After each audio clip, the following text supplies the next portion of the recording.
Because taken together with a reason why people believe, desperate to believe, together with the fact that you don't need actually a God, in a sense amounts to an argument against the existence of God.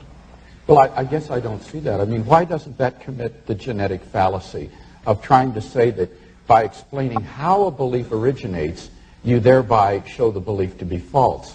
Even if it were true that belief in the existence of God were the product of fear and anxiety and so forth, which I don't for a minute admit, but even if it were, that's simply a genetic fallacy to say that because that's the way the belief originates, that therefore the belief is false. But that's only one half of the argument. I'm not saying that that alone is adequate, and I'm not saying that the fact that science can account for everything, it alone is also adequate. But taken together, the fact that science is omnipotent, and the fact that I can understand why people like you desperately want to believe in God, that is an argument against the existence of God. But two fallacious arguments put together don't make a sound argument, right? They are, but do you deny that science cannot account for everything?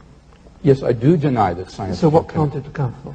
Well, had you brought that up in the debate, I had a number of examples that I was going to give. I think there are a good number of things that cannot be scientifically proven, but that we're all rational to accept. Let me list 5. Logical and mathematical truths cannot be proven by science. Science presupposes logic and math, so that to try to prove them by science would be arguing in a circle. Metaphysical truths, like there are other minds other than my own, or that the external world is real, or that the past was not created 5 minutes ago with an appearance of age, are rational beliefs that cannot be scientifically proven.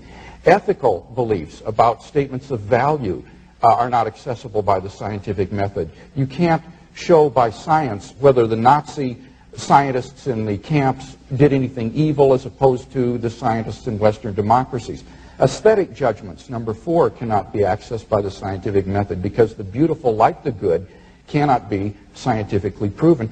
And finally, most remarkably, would be science itself. Science cannot be justified by the scientific method. Science is permeated with unprovable assumptions. For example, in the special theory of relativity, the whole theory hinges on the assumption that the speed of light is constant in a one-way direction between any 2 points A and B. But that strictly cannot be proven. We simply have to assume that in order to hold to the theory. But you're missing the whole... So put that in your pipe and smoke it. Yeah, okay. So none of these beliefs can be scientifically proven, and yet they are accepted by all of us, and we're